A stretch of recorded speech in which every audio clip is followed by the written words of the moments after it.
Hello dear students, welcome to the lecture 2 of Responsive Web Design with ASP.NET 5 and MVC Pattern and Bootstrap. Today we will continue from the previous week. I will copy and paste the code of the previous week. We will have each one as separated folders. So I'm opening my solution from the Solution Explorer. If you have any questions regarding the course, please contact me from Discord anytime. Discord is fully working right now. It is opened. It is writing as lecture 1, but this is lecture 2. Let's just rename it. We will continue with the basic Razor syntax. We already have idea about Razor syntax. We have seen this page. So this was the basic syntax of the Razor pages. We are able to access the server-side variables with @letter in front of the parameter name, or we can open and close server-side coding like this. And even inside server-side coding, we can write HTML like this. It is automatically understanding the HTML tags. We can also write raw output like this, because by default the output we are putting on our page is encoded, and encoded means that they won't get parsed as HTML. This is the commenting. So let's continue with the next page, variables. Just like in regular C# code, you can define variables in Razor to store information for later use. If you are already inside a code scope, e.g. inside an if statement or another control structure, you can just define it straight away. If you're inside of a markup scope, you can use a Razor code block, as described in a previous article, to define your variable inside. So this is a code scope, as we can see. Let's say here under this scope, we are inside a code scope. Therefore, we can define variables like this, like we are writing a C# code in the code behind. If we are not inside code scope, what can we do? We have to define them inside code scope, or they have to be defined in our model. This is the model reference that we are getting from lecture 1 models movie. By the way, the namespace is not renamed. This is how we define and access variables. I will write some HTML HR. The HR element represents a paragraph level thematic break, e.g. a scene change in a story or a transition to another topic within a section of a reference book. I will define a new variable inside a code block. So to open a code block, I put @character and curly brackets, open and close. Now I am inside a code block, so I can write C# code as usual. So I will define a variable. This time let's define a string list of names. Now I can access this inside HTML tags inside another code snippet. Let's access them inside some HTML tags such as span. How am I going to access it? Is like this. First index, then inside a div, let's access as something like this. You see how it is convenient, how it is easy to use the Razor syntax like this. I can also write it as a code snippet. So here we will do the opposite of writing them as above. Here I'm going to do a for each loop, and here I will write simple HTML code. This was not possible inside web forms in the other version of ASP.NET based web programming. However, it is possible here. What I'm going to do is simply, let's combine some more. Let's open an unordered or ordered list. You see how conveniently I can write. Here, I will write each element like this. To item. So we can mix server-side code, HTML code as we want, with cleanness, readability. Oh, our for each loop is not working as we wanted. Toros and Mersin is printed as we wanted our HR tag. However, here these are seen as regular text because they are under HTML. Therefore, I will put an @character here. I will put @character here. Now it should work. Now you see they are colored differently, and now I can see it is displayed as a local variable. Let's run it again. It is working as expected. This is a great way of coding with efficiency, cleanness, readable code, manageable code. So this is what we have shown. This is also what we have shown. When you have opened a code snippet, if you are writing server-side code or variable-defined code inside HTML tags, then you have to let the compiler know that which one of them is text or which one of them is variable. For example, now that inside here I can also something write like this, something. So this something will be text and this will be variable. Something is printed as text. If statements. When defining the markup for your views, it's extremely useful to define a conditional statement which decides whether or not a portion of the view is interpreted and rendered. The most common conditional statement is the if statement, and you can use one of these in your Razor code pretty much like you would in regular C# code. Just prefix the keyword with the Razor operator at, and you're good to go. The if statement. Here's an example of a simple if statement with Razor. Remember that this can be included directly in your views, alongside with regular HTML. Alert is here. I just need to comment this out. Here, if datetime now year equal to 2042, this span will be printed. This is regular C# code. Let's make it also as 2021. So we can see which one of them is working and which one now. As you can see, it's just C# mixed with HTML. You should be aware of two things though. First of all, in regular C#, I could have skipped the curly braces, because there's only one line of code, markup as the condition. This is not allowed in Razor though. No matter how many lines follows your control structures, they have to be surrounded by a set of curly braces. Second of all, notice how I switch directly from C# into markup. This is possible because the parser can easily understand the difference between HTML tags and C# code. On the other hand, if I had just written a line of text, without any HTML tags, the parser would have been confused. For cases like that, you can use the less than text greater than tags, as described in the previous article. So there are two key points here. Before we delve into that, you see our code is working. It is here. What are the two key points here? It is that the parser can easily understand difference between HTML tags and the C# code. This is very important. Because of that, we are able to write like this. And if we don't put any HTML tags, then the parser gets confused. So what does this mean? This means, so I have put something like this. It is not inside any HTML tags under the code snippet, code block, or let's say. You see, now the compiler is telling me that something is wrong, or the IntelliSense we can say, because it cannot find variables named like this, and they are not inside any HTML tag. Therefore, it cannot understand it, the difference. This is just a text. I just want to write a text. To write just a text, I put a text tag like this, and now whatever inside text will be evaluated as simple text, not as a variable or object or something. We will see how it is printed on the screen. You see it is here. This means that it is on the same line because we didn't use any new line having HTML tag. So there is span, and by default the span is display inline. I think we can see it here. You see display inline. Spans have display inline feature. Therefore, there is no new line after span, and therefore it is coming just after the span itself. I could have changed this behavior, something like this. Display, I can say the block here. So after block, it will move to the next line. So you see, I am able to define display style as well with this normally string character. This was a really painful to write in regular web forms. You see now starting at the new line, because when you set display block, it takes the entire line like this. This is display list type. This is div, therefore it is display block, and this is span, therefore it is display inline here. I think we can see the computers. Okay, block. This is display list type. Okay, so let's see the if else statement. You see how it is convenient, easy to write if else as well. Something like this. It is so simple, so clean. Writing this code, old web forms, was extremely painful. We had to put a lot of server-side parser opening and closing like this. In the previous lecture, I have shown you that. So it is simple, clean, and convenient. Looping is an extremely useful programming technique which you can also benefit a lot from in your Razor code. Looping allows you to repeat an action and or output for a specific amount of iterations, for instance to output items in a list, as we'll see in the examples of this article. There are several types of loops in C# and they are all available in your Razor code.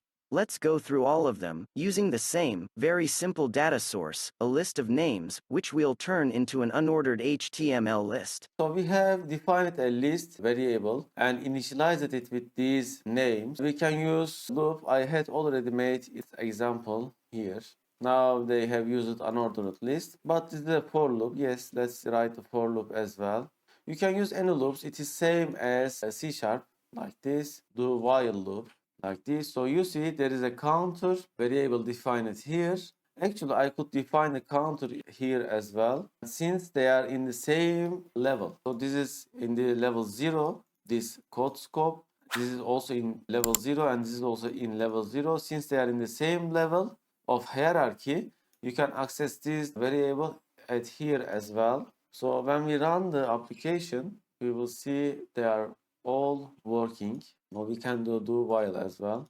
So let's change a bit to understand. What I'm going to do is write some text here. Since this area is not under any text, I mean under any code snippet, I can write like this. Following is for loop here. Following is, it has automatically formatted, as you have seen. Was here and it put it here automatically. This is while loop. This is following is do while loop. What is the difference between while and do while? The difference is that with do while, even if this condition is not met, it will print one time. Condition checking here. Let's say you have the list of 5 items, and if your counter is 5, these will not be executed. However, here it will be executed, then the check will be made here, then it will terminate. So this plus plus will be also executed after getting the index. What this means is, so first it will get the 0 based, the first index of the name list, then it will increase it. So this is executed after this counter variable is used inside get method of the list. So when we run it, you will understand it. These are all about writing C# code. The plus plus is always executed after the value of the increased variable is read. So you see they are all generating the same output. This is for loop, this is while loop, and this is do while loop. You can also see this behavior like this. I will put a breakpoint here and here. Okay, so let's restart the application. I will try to explain you the order of code execution. Actually, this is something that I teach in the first year, but no harm. Okay, first the integer I is defined inside for loop. This will be only executed the first time when the for loop is starting, then it will be ignored. Then it will check the condition. The condition is checked. The I is 0, therefore the condition is met. It is smaller than the number of elements in the names list. It is 5. This part is executed, and when it is going out of the scope of the for loop, this will be executed and it will increase the I by 1. Then it will recheck the condition. If it is meeting, it will continue to loop. If it is not, it will terminate. Let's continue to while. Okay, here it will first check the condition. The counter is 0 again because we have defined the counter here. Then it will first read the first element of the list, then it will increase it. If I step into, it didn't show me. Okay, here we can't see, but from the behavior we can understand that first the value of the counter is read here, then this plus plus is executed. It is not like increase the counter 1 and then get the element of the index, get the element of the names list. It is first read counter, it is 0 in the first loop, get the element in the names list, the first one, then increase counter. It is same here. Let's continue. Then there is break, continue. So it is working same C# code or any programming languages. Here we are doing a for loop. We are printing the names list each item. So it is 0, 1, 2, 3. If the counter is bigger than 2 or bigger or equal to 2, then we put another line and we break. This will break the loop, parent loop. So first what we are going to see is we will see the first 3 elements, then this line, and then it will be ended. First 3 elements and then it is ended. The switch statement, it is no different. We previously used if statements in our Razor code to control code flow, but they are not the only conditional statements available when you write your Razor code.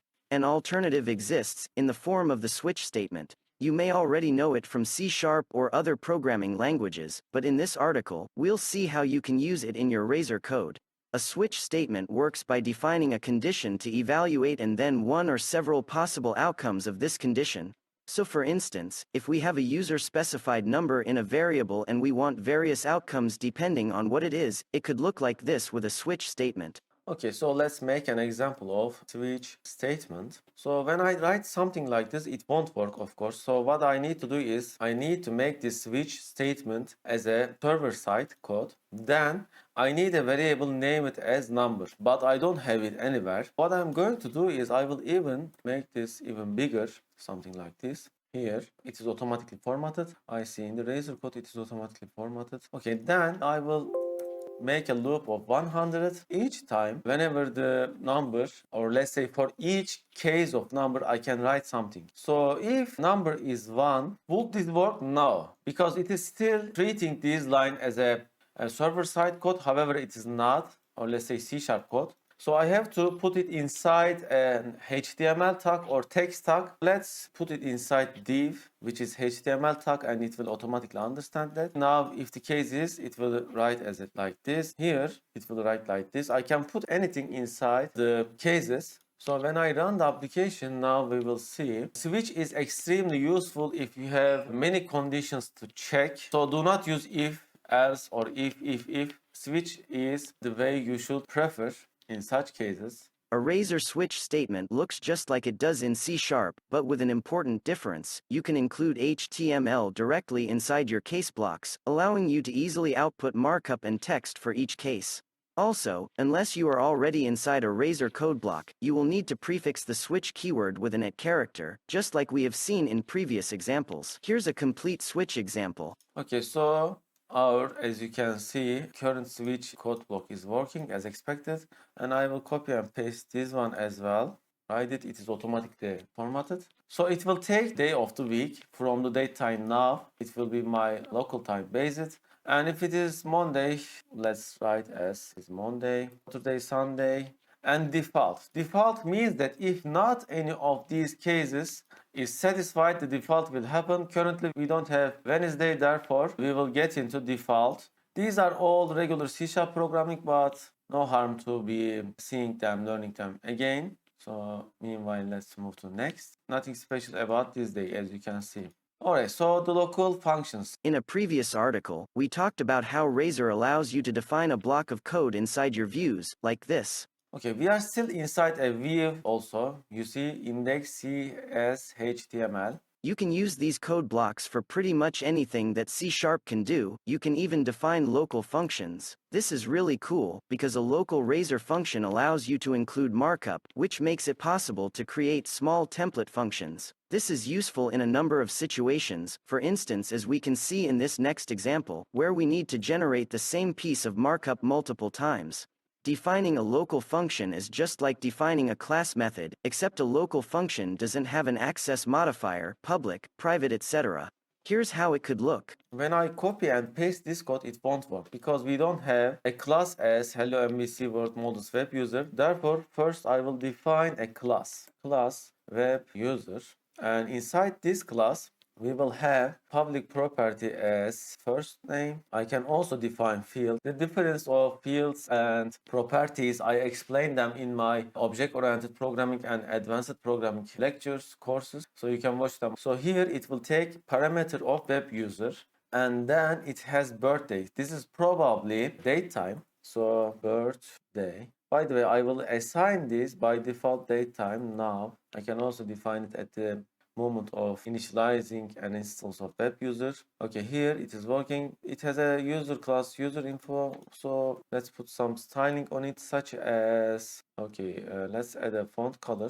From here, Chrome, okay, here it has a list of web users. What I need to do is I need to compose an object list of web users. So how am I going to do it? Simply list web users. I will name it as my web users as new web user. Okay, and inside this list I will compose each one of the web user instances, something like this. So the birthday will be equal to such as new date time. Let's generate some birthdays. 2000, okay, 12 1. Then first name as classical name, last name, continue, another web user. This time I will leave out the birthday. It will be date time now. First name equal to, and the last name equal to this, and another one. Let's define a birthday for this one and say 12 or let's see 5. Okay, first name. We have defined a web user list. It will now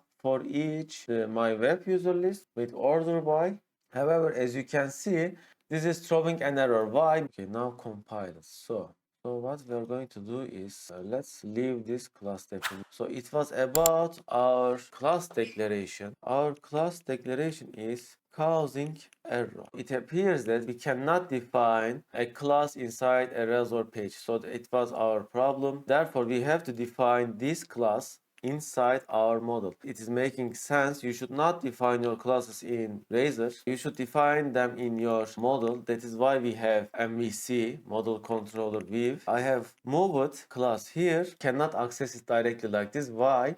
Because we are returning movie class. This is another class. Therefore, if I want to access it, I have to define it like this, and then I can access it with using lecture 1 models dot here I will make it as this web user, so it will be available. I make it here and here.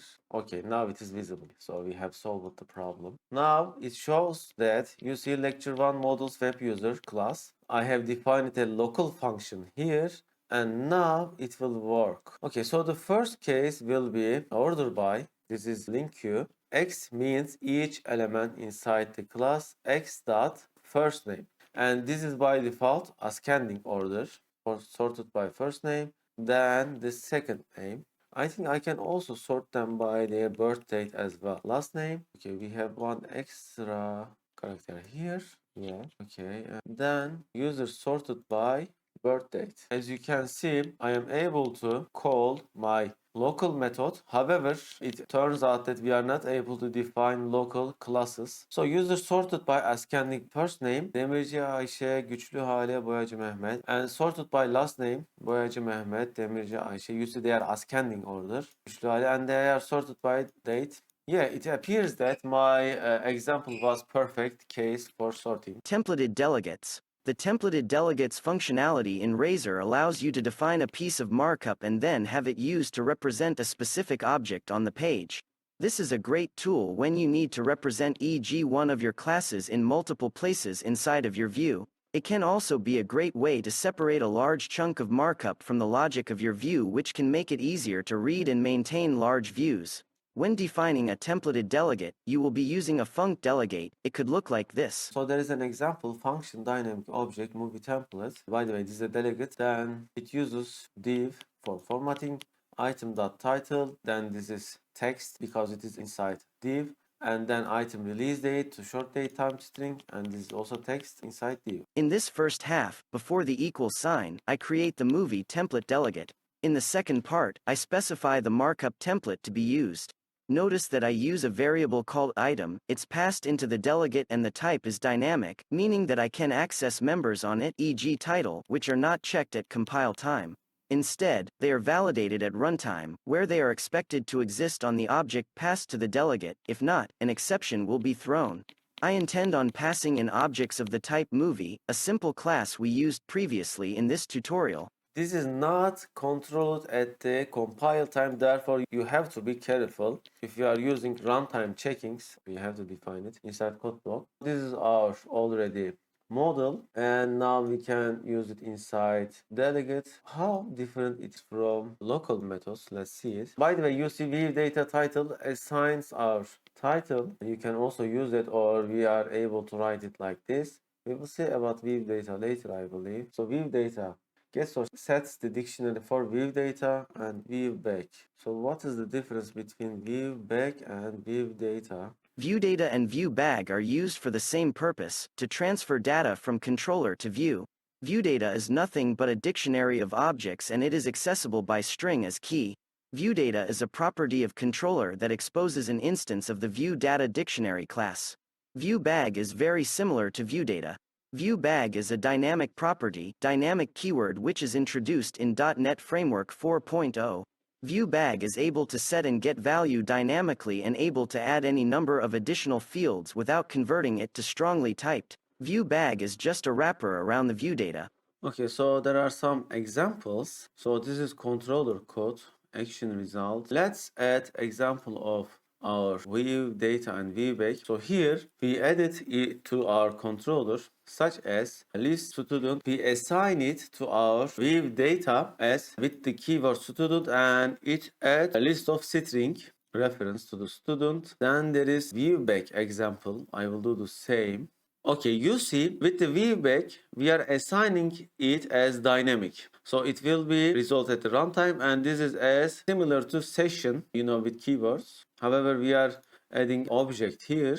Then we can use them in our view, such as, okay, you see this is older code, not the case anymore with Razor. So here the key point is we define its type with S in the view data. We don't need this anymore because we are using Razor, and therefore it is much better in syntax and convenience. For view back student, I think it's the same. This will be view data, view back. So you see, this is fully dynamic. This is working as a dictionary.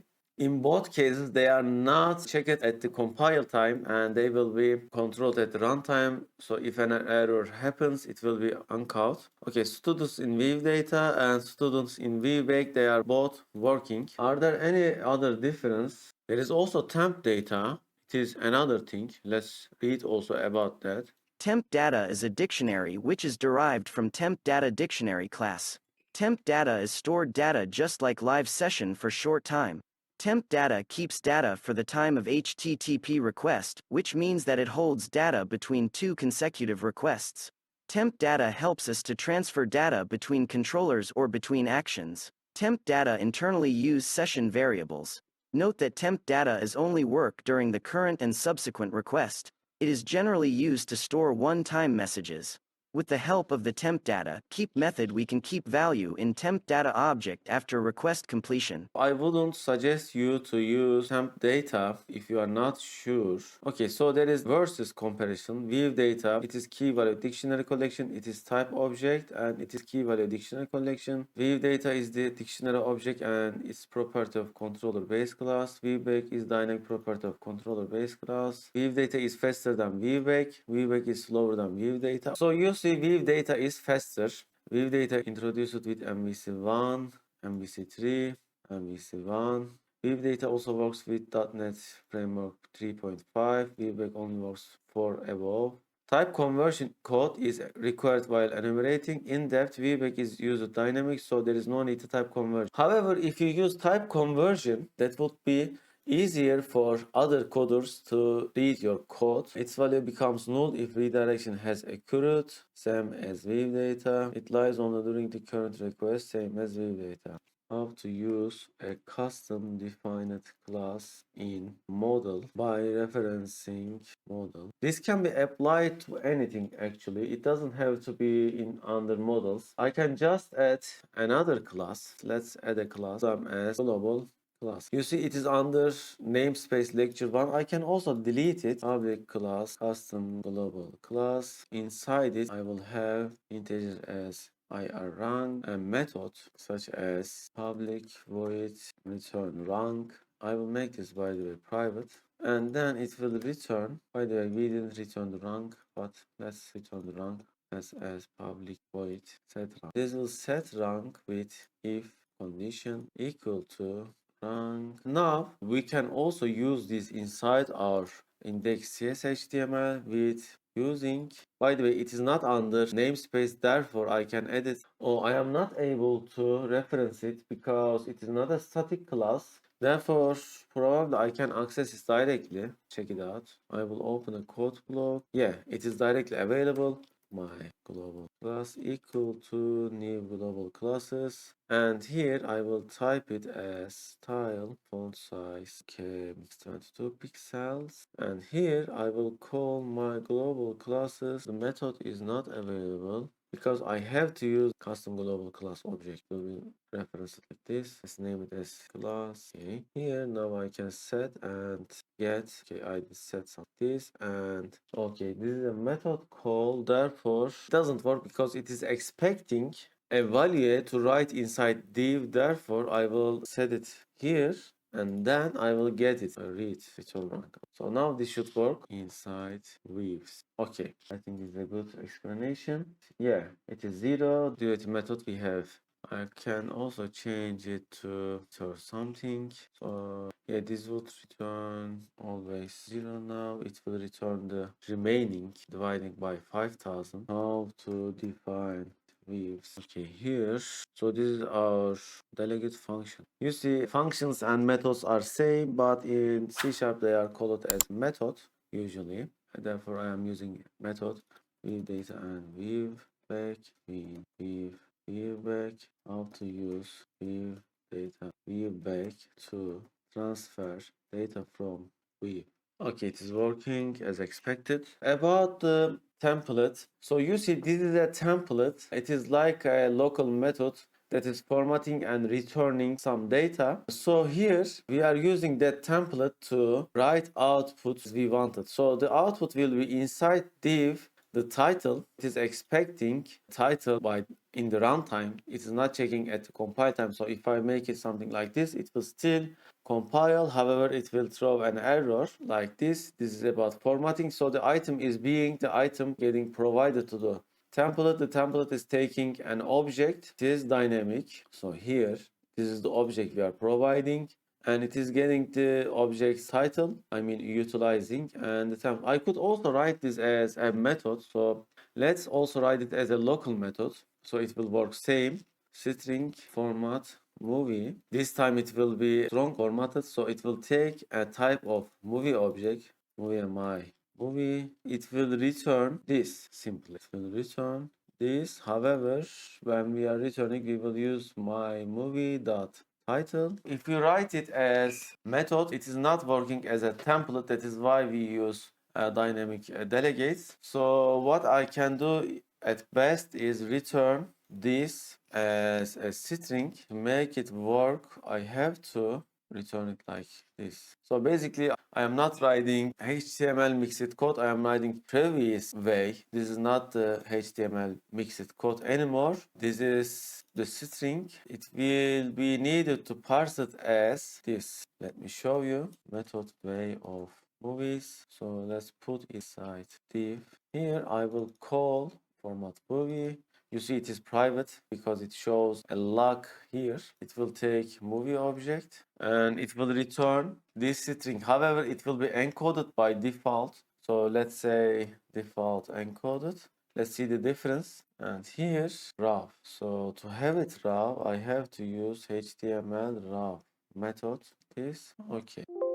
All right, so let's run the application. Okay, so when we are using default encoded, you see it is printed as a string, a text. Therefore, it is not HTML formatted. The format is not working. However, when we use as HTML raw, you see it is printed as we wanted. Delegate templates, printing easily HTML data. Now you see the difference between method and dynamic delegate template. Templated delegate, by the way. Templated. Now we are starting to see controllers in more depth. So introduction to controllers. In the beginning of this tutorial, we briefly talked about controllers in the MVC pattern, and we even added one to our project to see what it looks like and what it does to get you quickly up and running. In this chapter, we'll go more in depth with the topic of controllers, starting in this article, where we'll go over the core concepts of a controller. Okay, so what is a controller? As mentioned in the start of this tutorial, the controller acts as the middleman. It will combine your model with a view and serve the result to the end user. However, neither a model nor a view is required. The controller can act on its own for the most basic operations, e.g., delivering a simple text message or redirecting the user to somewhere else. We'll discuss this in the later article on action results. So you see, you can do simple operations with a controller. However, what we are targeting is an advanced application, a web application. In ASP.NET MVC, a controller is just like any other class, so it has a CS file extension or VB if you use Visual Basic, and looks like any other .NET class. However, there are a few things that will allow you and the .NET framework to recognize it as an MVC controller. Okay, so by default, it is not recognized as an MVC controller. So there are few things that will Let us to define it as an MVC controller. It's usually placed in a folder called Controllers in the root of your project. It inherits from Microsoft, ASP.NET Core, MVC, controller, or from one of your own classes, which then inherits the Microsoft, ASP.NET Core, MVC, controller class. The name of the class will usually end with the word controller, e.g., home controller, or products controller. These may not be necessary, however, then that would require you to do extra things. So you should follow the coding patterns in MVC especially. So when we check our controller, we can see that it is inheriting controller class from Microsoft ASP.NET Core MVC controller. So this is not just a regular class, it is a children of controller class. It is inheriting it. If you don't follow these conventions, the .NET framework will not be able to recognize your class as a controller, so it makes sense to follow them. However, if you insist on e.g. naming your controller classes differently, you can decorate it with a controller attribute placed right before the class declaration. So you see, if you change the name of your controller, then you need to decorate it with controller attribute, but I don't suggest that. By inheriting the Microsoft ASP.NET Core MVC controller class, you get some added functionality that you can use for MVC purposes, e.g. the ability to return views, partial views. It also allows your controller class to access HTTP-related information like the query string, thanks to the HTTP context property on the controller class.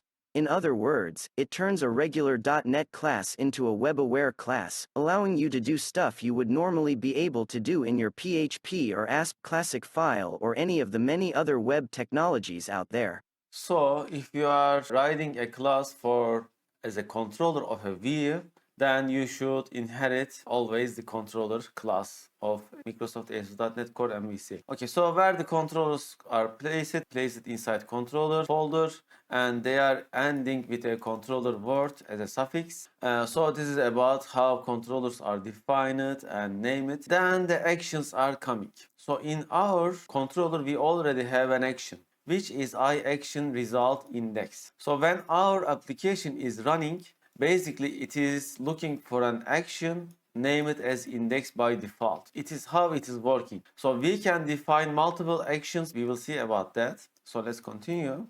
Since a controller is just a regular .NET class, it can have fields, properties and methods. Especially the methods of a controller class are interesting, because they are the connection between the browser, and therefore the user, and your application. For that reason, the methods of a controller class is referred to as actions. A method usually corresponds to an action in your application, which then returns something to the browser user. Okay, this is an extremely convenient feature that does not exist in ASP.NET Web Forms. This is a great feature. We will see that. So this is important. They are connection between the browser and the user and your application. Since a browser works by calling a URL, you need something that translates URLs to a corresponding controller and action method. For instance, the browser might request a URL like products1, and then you want your products controller to handle this request with a method action called details. This is done with the concept of routing, something we'll talk much more about elsewhere in this tutorial, but for now, just know that routing is what connects URLs to actions on your controllers. When creating your controllers, keep in mind that all public methods on a controller class is considered an action. This means that if you have defined catch-all routing rules for your controller, and that is a common thing to do, all the methods on your controller class can in theory be reached using a URL. So if you have methods on your controller that you don't want the end user to be able to call, be sure to mark it as private. As an alternative, if you really need a method to be public but not accessible by URL, you can mark the method with the non-action attribute. Okay, so this is important. Whatever I write here as a public can be accessed with URL. To prevent it, I have to make it as private or mark it as non-action attribute with non-action attribute. This is important. Keep that in mind. So you have written a hidden method here. However, it can be discovered, found with malicious users, can be abused against you. Therefore, always keep in mind that every user can be malicious, can be a hacker. Action verbs. To gain more control of how your actions are called, you can decorate them with the so-called action verbs. These are in fact regular .NET attributes, which will tell the .NET framework how an action can be accessed. Without these attributes, an action can be accessed using all possible HTTP methods. The most common ones are get and post, but you can change that pretty easily. Okay, so this action can be accessed with only HTTP GET. Therefore, you won't be able to access this with post method or other things. This defines that. Now the edit action can only be accessed with a GET request. This has the added benefit of allowing you to have multiple methods with the same name, as long as they don't accept the same request method. So for instance, you could have two methods called edit. The first one would be available for GET requests and generate the form for editing an item, while the second one would only be available for post requests and be used to update the item when the form was posted back to the server. It could look like this. So you see, this is HTTP GET, this is HTTP POST. When you get, it will return the form. When you post with the same name, it will update the item on the server or whatever you want to do. Okay, so maybe we can start with making example of this to understand it better. So inside our home controller, I will define an edit, and edit will return view. However, I will set different title and release date for this one. Editing window will be the title, and date is request will also return, but it will return this time product updated. So it will take a product. Instead of that, I think I will just a string product updated with text. So text we post will be written. Okay, so to access this, I will just append edit to the end of the URL. To access this, I have to make a post, HTTP post to edit URL. Then when we type like this, oh, this is not working. It's working, but it's expecting a different view because it's different. Therefore, I have to return view with the name of the view as well. So the view name will be index. Yeah, now working. So I will convert this original, and now we should, okay, map default controller root. So controller home action index. So whatever we add, it will be by default names. Search it for. I will show you what does that mean. So by default, it will be looking for home index equal to this, you see. Now I can use home edit and it will be working because it will be looking for edit. And now I can also do a post. We will see all of this in the following lectures with the following tutorial, but I just wanted to make that more clear. Let's remove all this. So input type value submit say post example. So this will post the home controller. However, the action name will be edit. Okay. So the for method will be post, and when I post example, it will expect from me an object. Which object? It will expect this. Basically, it will be the value probably. Let's see that. So home. When I click this, product updated with text. Oh, text is not posted. So I need to append the post value, make it hidden. But I need a name of input. So I will define the name as sr text, which is matching the name inside my home controller here. So the value will be our first method action example. Okay. The code behind at the server side, it will get it. So I am going to put a breakpoint here to show you. By the way, this will only work when we do post. When we get, it will enter this. So I will put a breakpoint here as well to show you. Okay, then home edit. You see it's entering here as expected. Site edit method. And then you see the title is editing window. When I click post, okay, it is working as our text, our first method example, and it is working as expected. Okay, so these are about actions. If you return a different named action, it is expecting you to have same named view because of default routing, or you can define the return view name. So let's also write them. We see controllers, what are controllers. Okay, hopefully see you next week. This is the end of the lecture 2.